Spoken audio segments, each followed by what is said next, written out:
नमस्कार, मैं हूं आपके साथ अंकिता दुबे। अमेरिका की क्या दादागिरी नहीं चलने देगा ईरान, ये बड़ा सवाल है। और सवाल इसलिए उठ रहा है क्योंकि पश्चिम एशिया में एक वॉर लाइक सिचुएशन क्रिएट हो रही है, एक नए युद्ध के आसार हैं, क्योंकि कहा यह जा रहा है कि इजराइल ईरान पर अटैक कर सकता है। और मुद्दा क्या है? मुद्दा है कि न्यूक्लियर वार्ता जो चल रही है, न्यूक्लियर बातचीत जो चल रही है अमेरिका और ईरान के बीच में, दोनों पर सहमति बनती हुई नजर नहीं आ रही है। क्योंकि ईरान का यह मानना है कि अमेरिका कहता कुछ और है, करता कुछ और है। अमेरिका की कथनी और करनी में फर्क है। उसी स्टेटमेंट जो है वो कॉन्ट्राडिक्टरी है, पेपर्स पे कुछ और टर्म्स एंड कंडीशंस है, सामने से वर्बली वो कुछ और कहता है। और ऐसे में अमेरिका पर भरोसा करना ईरान के बस की बात नहीं है। अब क्योंकि ये सिचुएशन बन रही है, हमारे साथ डिफेंस एक्सपर्ट कर्नल दानवीर सिंह जुड़े हुए हैं। सर, पहले तो बहुत बहुत स्वागत है। लेकिन ये जो सिचुएशन बन रही है, इसको लेकर आपको क्या सोचना है, क्या असेसमेंट है आपका? देखिए, सबसे पहली बात ये हमको समझना होगा कि ईरान एक बहुत पुरानी सभ्यता है। 5,000 साल से भी ज़्यादा पुरानी सभ्यता है। इस्लामिक मुल्क होने के बावजूद वो अपने सभ्यता पे गर्व करते हैं और इतना पुराना सिविलाइजेशनल कंट्री है। वो उस गर्व के चलते जो अमेरिका उसके ऊपर थोपना चाहता है कि आप न्यूक्लियर एनरिचमेंट, यूरेनियम एनरिचमेंट नहीं करेंगे। यूरेनियम एनरिचमेंट का मतलब है कि अगर एक स्तर से ज़्यादा आप एनरिच कर देते हैं तो आप न्यूक्लियर बम बना सकते हैं। तो वो कहते हैं कि आप न्यूक्लियर एनरिचमेंट नहीं करेंगे। ईरान कहता है कि यूरेनियम का एनरिचमेंट करना ये मेरा एक स्वायत्त राइट है, ये हमारा एक इंडिपेंडेंट कंट्री का एक राइट है। और मैं आपको वचन देता हूं कि मैं न्यूक्लियर हथियार नहीं बनाऊंगा। ईरान बोल रहा है कि मैं न्यूक्लियर हथियार नहीं बनाऊंगा, अमेरिका को क्या प्रॉब्लम? लेकिन ये मेरा सॉवरेन राइट है। हाँ। कि मैं इसको चाहूं तो मैं यूरेनियम का एनरिचमेंट कर सकता हूं। यही चीज भारत के ऊपर भी लागू हुई थी। जब भारत के ऊपर दबाव 70 और 80 के दशक में था तो हमने कहा था कि हम आपकी किसी की दादागिरी नहीं सहेंगे। और ईरान बड़ी मजबूती के साथ अमेरिका की दादागिरी के खिलाफ खड़ा हुआ है। और अगर आप सिविलाइजेशनल पॉइंट ऑफ व्यू से कहें तो ईरान की और ईरान के लोगों की तारीफ करनी होगी कि वो इतने बड़े मुल्क के सामने अपनी मजबूती के साथ, अपने राष्ट्र गौरव को सामने रखते हुए, उसके हितों को साधते हुए वो खड़े हुए, मजबूती के साथ खड़े हुए। कर्नल साहब, अभी थोड़ी देर पहले जब मेरी आपकी बातचीत हो रही थी तो आपने जिक्र किया था कि 1977 के जमाने से अमेरिका लगातार प्रेशराइज करने की कोशिश कर रहा है ईरान को, और ईरान इतनी मजबूती के साथ, मजबूत स्टैंडिंग के साथ अमेरिका के सामने खड़ा रहा है। देखिए, जब शाह के खिलाफ जब इस्लामिक रेवोल्यूशन हुआ था तो एक बहुत बड़ी ईरानियन अमेरिकन एम्बेसी का सीज हुआ और उनको बचाने के लिए अमेरिका ने हेलीकॉप्टर्स भेजे जिनको ईरान के लोगों ने गिरा दिया। और एक बहुत बेइज्जती सी हुई थी अमेरिका की उस समय। और तब से वो खार खाए बैठा हुआ है। तब से उसने ईरान के ऊपर सैंक्शंस लगाए हुए हैं। इतने साल हो गए, इतने सारे सैंक्शंस लगे, ईरान आज भी मौजूद है और दिन प्रतिदिन मजबूत होता चले जा रहा है। और ये उसके एक, जिस तरह मैंने कहा कि वो सिविलाइजेशनल कंट्री है, उसको स्ट्रेंथ वहां से मिलती है, उसमें एक गौरव है, तो वो आपको नजर आता है।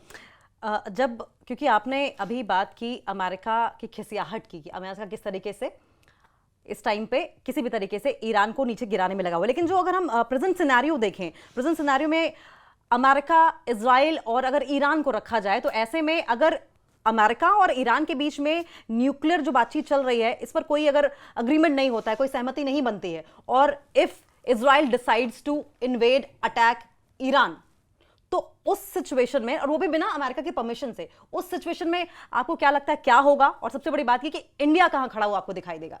देखिए, इंडिया, जहां तक इंडिया का सवाल है, इंडिया के लिए इजराइल भी महत्वपूर्ण है और ईरान भी महत्वपूर्ण है। इजराइल की महत्वता अलग है और ईरान की महत्वता अलग है। ईरान की अगर बात करें तो ईरान हमारा नजदीकी पड़ोसी है। ईरान के साथ हमारे बहुत पुराने संबंध हैं, कई सदियों तक जाते हैं ये संबंध। और हाल फिलहाल में भी अगर ऑपरेशन सिंदूर की बात करें तो ईरान ने भारत का समर्थन किया है। और ईरान हमारे लिए बहुत अहम इसलिए भी है कि यहाँ से रास्ता हमारा सेंट्रल एशिया के लिए जाता है, अफगानिस्तान के लिए जाता है। भारत के अफगानिस्तान के साथ भी बड़े पुराने संबंध हैं। तालिबान सरकार होने के बावजूद भारत के संबंध अफगानिस्तान के साथ अच्छे हैं और वो रास्ता ईरान से जाता है। ईरान रूस का बहुत अच्छा दोस्त है। भारत और रूस के बड़े गहरे संबंध हैं। तो अगर इजराइल और ईरान के बीच में इस तरीके की कशीदगी होती है, तनातनी होती है, तो जाहिर सी बात है भारत के लिए बहुत दुविधा होगी। लेकिन अगर लॉन्ग टर्म बात करी जाए तो भारत ईरान के साथ खड़ा दिखेगा, और उसका कारण मैंने आपको जियोपॉलिटिकल भी बताया, कल्चरल भी बताया और सिविलाइजेशनल भी है। तो ये सारी चीज़ों को अगर देखते हुए अगर आप देखें तो भारत ईरान के विरोध में तो कभी नहीं हो सकता, और ईरान का कहीं ना कहीं समर्थन जरूर करेगा।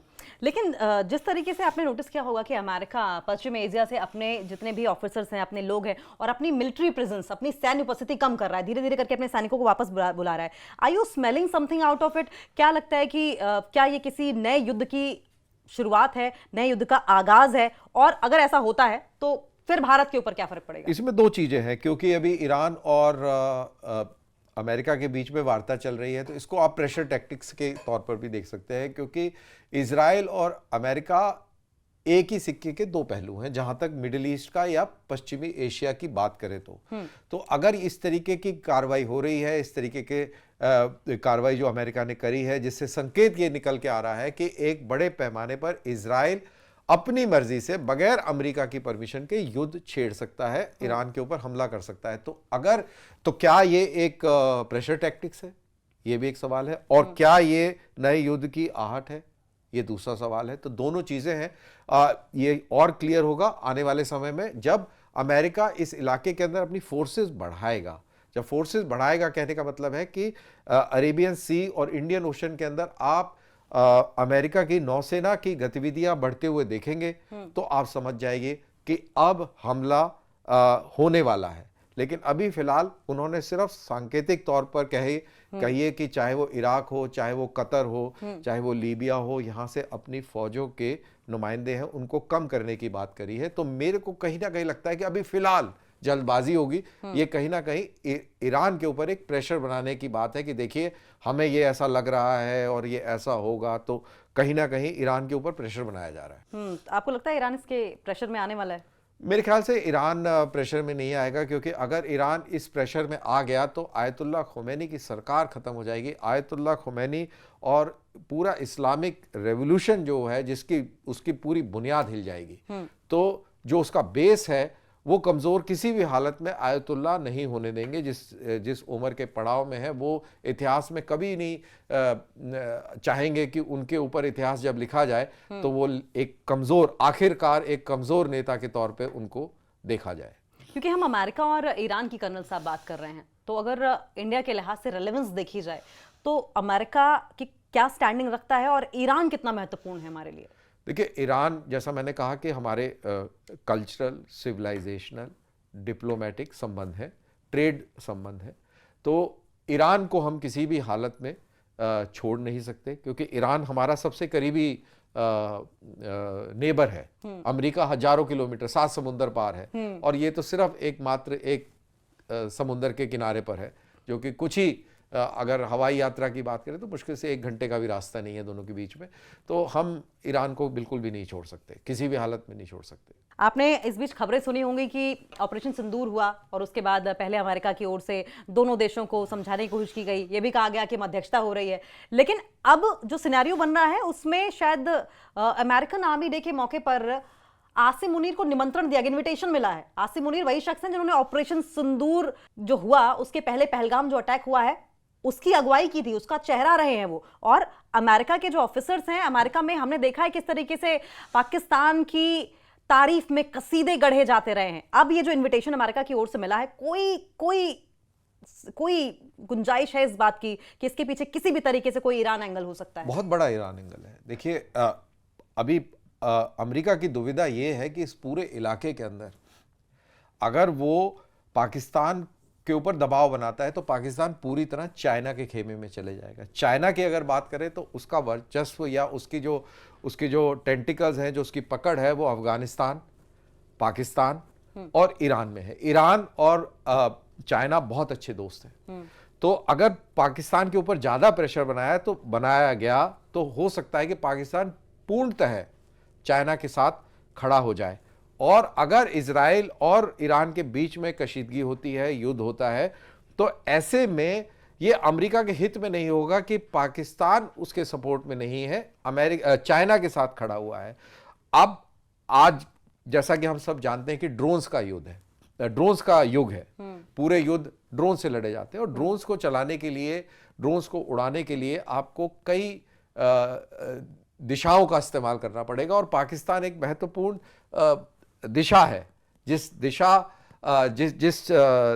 की एयर स्पेस इस्तेमाल करनी पड़ सकती है, तो अमेरिका किसी भी हालत में नहीं चाहेगा कि पाकिस्तान को नाखुश किया जाए। पाकिस्तान को अपने साथ मिला के रखेगा, जिससे कि बलूचिस्तान और खैबर पख्तूनख्वा के अंदर जो एयर बेसिस हैं उनका इस्तेमाल करके, ड्रोन्स का इस्तेमाल करके उन एयर बेसिस से ईरान को टारगेट किया जाए। और पाकिस्तान, क्योंकि पाकिस्तान की ये फितरत रही है, कुछ पैसे दे दो और वो एज आई सेड कि द मोस्ट ब्राइबेबल कंट्री और वहाँ पे लीडरशिप ऐसी है, तो वो बहुत आसान हो जाता है अमेरिका जैसे मुल्क को उनका इस्तेमाल करना। और यहाँ पे कॉन्टेक्स्ट डालना बहुत ज़रूरी है कि जब अफगानिस्तान में अल जवेरी को मारा गया था तो पाकिस्तान की एयर स्पेस का इस्तेमाल अमेरिका ने किया था और उसकी एयर स्पेस का इस्तेमाल बगैर किए वो अल जवेरी को काबुल में नहीं मार सकता था।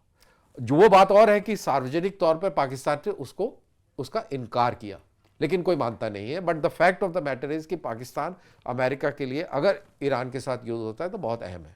तो अगर अमेरिका और पाकिस्तान का अगर देखें तो क्या वो कहावत इस पर ठीक बैठेगी कि अपना काम निकालने के लिए गधे को भी बाप बनाना पड़ता है?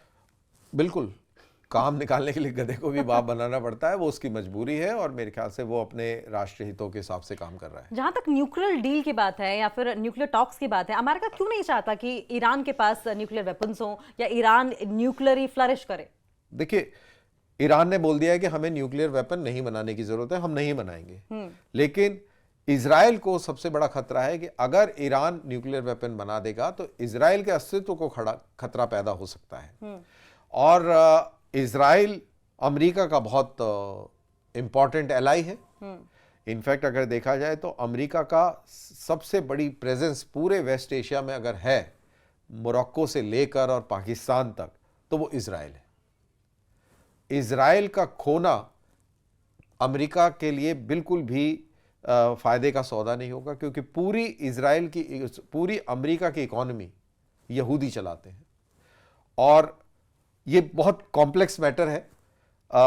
तो वो किसी भी हालत में नहीं चाहेंगे कि इजराइल को किसी तरीके का खतरा पहुंचे। तो यही डर सता रहा है कि अगर ईरान ने न्यूक्लियर बम बना दिया तो क्या होगा, तो उसको रोकना है। उसको रोकने के लिए वार्ता हो रही है कि आप यूरेनियम एनरिचमेंट ना करें, न्यूक्लियर वेपन ग्रेड यूरेनियम ना बनाएं। और ईरान कहता है कि हम नहीं बनाएंगे, हमें कोई ज़रूरत नहीं है, हमारा पीसफुल न्यूक्लियर प्रोग्राम है। तो बस इसी चीज़ का मनभेद है और एक यही चीज़ का डर है कि अगर न्यूक्लियर वॉर, कोई इनसिक्योरिटी है क्या अमेरिका और इजराइल के मन में ईरान के पास न्यूक्लियर वेपन्स होने को लेकर? बहुत बड़ी इनसिक्योरिटी, यही तो मैं आपको बता रहा हूँ कि इसी इनसिक्योरिटी के चलते तो ये पूरा खेल चल रहा है। और अमेरिका कोई ना कोई बहाना ढूंढ रहा है कि ईरान से 1977-78 का बदला लिया जा सके, और ले नहीं पा रहा है और ये बहाना ढूंढ रहा है, तलाश रहा है। तो ये इस पूरे कॉन्टेक्स्ट में देखेंगे तो आपको ये पूरा का पूरा दृश्य जो है साफ नजर आएगा। कॉन्टेक्स्ट की आपने बात कर दी, तो जियोपॉलिटिक्स के लिहाज से अमेरिका, इजराइल और ईरान के बीच में ये जो सिचुएशन पैदा हो रही है, what do you make out of it? देखिए, इसके अंदर एक और बड़ी अहम चीज़ है। जब जियोपॉलिटिक्स की बात कर रहे थे, मैंने आपको पहले बताया कि चाइना का इस पूरे इलाके के अंदर रोल बहुत अहम है, रशिया का रोल बहुत अहम है। ईरान के बहुत पक्के दोस्त रशिया भी है, चाइना भी है और अमेरिका इस बात से नाखुश है, परेशान है। भारत के ईरान के साथ बहुत अच्छे रिलेशन है, भारत से भी उसको तकलीफ है। भारत के बहुत अच्छे रिलेशन रशिया के साथ है, इससे भी बहुत तकलीफ है। और डोनाल्ड ट्रंप ने और कई लोगों ने कहा है कि भारत के ऊपर भी हम सैंक्शन लगा सकते हैं अगर भारत रूस के साथ सहयोग करता रहा तो। और आपको याद रहे, जब भारत ईरान से तेल आयात करता था तब भी भारत को सैंक्शंस की धमकी दी गई थी और मजबूरन हमें उनके साथ में तेल का आयात बंद करना पड़ा। लेकिन हमारे स्ट्रेटेजिक कारण बहुत ज़्यादा हैं, हमें सेंट्रल एशिया में जाना है, अफगानिस्तान में जाना है, तो हमें ईरान की ज़रूरत है। और ईरान के साथ, जैसा मैंने पहले भी कहा, कि बहुत स्ट्रॉन्ग हमारे टाइज़ हैं जो सदियों पुराने हैं। अगर मिडिल ईस्ट की या वेस्ट एशिया की जियोपॉलिटिक्स की बात करें तो ये शिया सुन्नी डिवाइड भी है। सऊदी अरेबिया, कतर, यूएई, ये हार्डकोर सुन्नी मुल्क है। इनकी और ईरान की कभी आपस में नहीं बनी, इनमें आपस में प्रतिस्पर्धा रही है, चाहे वो आईसिस को लेकर रही हो, चाहे वो इराक को लेकर रही हो, और कहीं ना कहीं अमेरिका को शय देने वाले ये सुन्नी मुल्क भी हैं। तो ये बड़ा इस तरीके से, ये बिल्कुल प्योर ब्लैक एंड व्हाइट करके समझना बहुत मुश्किल होगा। इसमें हर एक मुल्क का कोई ना कोई अपना हित है, कोई ना कोई इसमें स्वार्थ है, और इन सारे स्वार्थों को साधते हुए ईरान जिस तरीके से खड़ा है, ये तो काबिल तारीफ है। और अब देखना ये होगा आने वाले टाइम में कि कैसे ये पूरी परिस्थितियां डेवलप होती हैं। अब हम क्योंकि इजराइल का जिक्र कर रहे हैं तो ऐसे में गाजा का अपने आप हो रहा है, क्योंकि गाजा और इजराइल जो है इस टाइम पे हॉट टॉपिक बना हुआ है पिछले कुछ दिनों से। आपको लगता है कि किसी भी तरह से कोई इंटरफेरेंस या मीडिएशन ईरान की ओर से इस मसले पर आने वाले भविष्य में हो सकती है? ईरान की तरफ से कोई मीडिएशन नहीं होगी, क्योंकि ईरान ने बिल्कुल क्लियर कर दिया है कि वो इजराइल मुक्त फिलिस्तीन चाहता है। इजराइल मुक्त फिलिस्तीन चाहता है, तो यानी कि मामला आर पार का है। बिल्कुल आर पार का है, इसीलिए ये पूरा खतरा इस पूरे इलाके पे मंडराया हुआ है। बहुत बहुत शुक्रिया कर्नल साहब आपका, आप बातचीत करने के लिए। तो जिस तरीके से कर्नल साहब ने बहुत अच्छी तरीके से हमें समझाया कि ईरान अपने राइट्स को लेकर चाहता है कि न्यूक्लियर वेपन्स उसके पास हो। वो कह रहा है कि मॉरल ग्राउंड्स पर हम इस्तेमाल नहीं करेंगे, हमें जरूरत ही नहीं है न्यूक्लियर वेपन्स इस्तेमाल करने की। लेकिन अमेरिका फिर भी इनसिक्योर है, इजराइल ज्यादा इनसिक्योर है कि कहीं ऐसा ना हो कि सबसे बड़ी न्यूक्लियर पावर ईरान बनकर उभरे और इजराइल पर खतरा हो जाए। नमस्कार।